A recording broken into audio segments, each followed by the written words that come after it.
On a tous cette image en tête, n'est-ce pas? Une vieille barrière en fer, toute rouillée, qui part en morceaux. Et juste à côté, on pourrait imaginer un simple but de papier d'alu qui, lui, ne bouge pas pendant des années.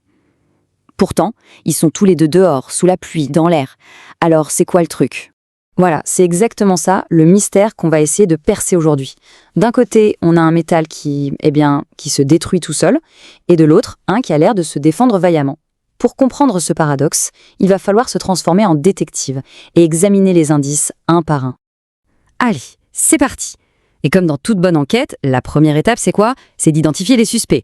Pour la rouille, on a 2 gros suspects sur la liste, l'air et l'eau. Ça semble logique, mais comment en être absolument certain? Eh bien, rien de tel qu'une petite expérience, un grand classique du genre. Alors, regardons ça de plus près. On a 4 clous en fer, tous identiques. Mais attention, chacun est dans une situation bien particulière. Dans le tube A, on a de l'air, mais de l'air bien sec. Le produit au fond absorbe toute l'humidité. Tube B, c'est le classique, de l'air et de l'eau. Tube C, on corse un peu les choses, de l'air et de l'eau salée. Et enfin, le tube D, là, c'est de l'eau dont on a chassé tout l'air en la faisant bouillir, et on a mis une couche d'huile par-dessus pour être sûr que l'air ne revienne pas. Bon, on laisse tout ça reposer quelques jours, le temps fait son travail, et voilà le verdict. C'est assez net, non? 2 des clous n'ont pas bougé d'un poil, alors que les 2 autres, eux, ont clairement commencé à changer. Alors, la grande question, c'est lesquels ont rouillé? Alors, décortiquons les résultats. Le clou dans l'air sec, le A, rien, pas une trace de rouille. Celui dans l'eau, sans air, le D, pareil, rien du tout. Conclusion, l'air tout seul ne fait rien, l'eau toute seule non plus. Par contre, le clou qui était en contact avec l'air et l'eau, le B, bingo, de la rouille. Et celui dans l'eau salée, le C, là, c'est carrément la fête à la rouille. La conclusion est donc limpide. Il faut les 2, l'air et l'eau, en même temps. Et le sel, eh bien, c'est juste un super accélérateur. Et ce processus, ce grignotage du métal par son environnement, ça porte un nom scientifique, la corrosion. La rouille, en fait, c'est juste le nom qu'on donne à la corrosion du fer. Le métal est littéralement en train de se faire dévorer. Ok, donc on a nos coupables, l'air et l'eau. On pourrait croire l'affaire classée, mais pas si vite. L'air, ce n'est pas une seule chose, c'est un mélange de plein de gaz différents. Alors, lequel précisément est le fautif? Il nous manque encore la preuve ultime. La logique est la suivante. Si un gaz qui est dans l'air participe vraiment à la réaction, alors il doit être en quelque sorte utilisé, consommé. Son volume devrait donc diminuer, non? C'est ça l'hypothèse qu'on doit vérifier. Et pour ça, il y a une autre expérience vraiment très très maligne.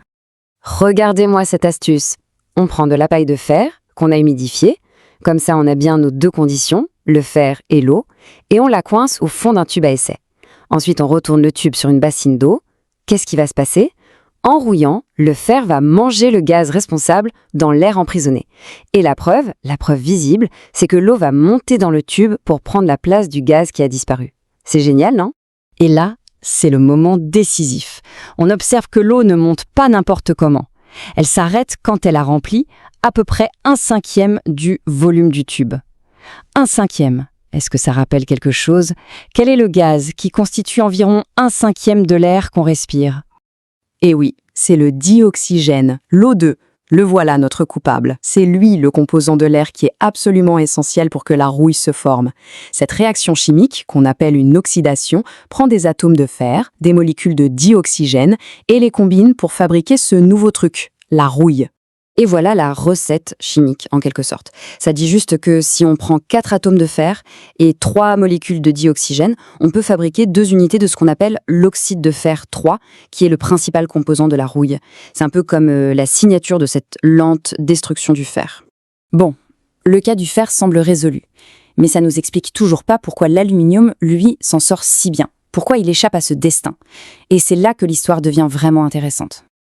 Et là, attention, c'est la grosse surprise. L'aluminium, lui aussi, il s'oxyde. Oui, il réagit avec exactement le même dioxygène qui est en train de détruire le fer. Alors là, on est un peu perdu. Si le point de départ est le même, pourquoi le résultat est-il radicalement différent? En fait, tout se joue sur la nature de ce qui est créé. C'est vraiment ça, la différence fondamentale. La nature de la couche d'oxyde qui se forme. Pour le fer, la rouille, c'est poreux, c'est friable. Ça s'effrite, ça tombe, et ça laisse le métal en dessous à nu, prêt pour la prochaine attaque.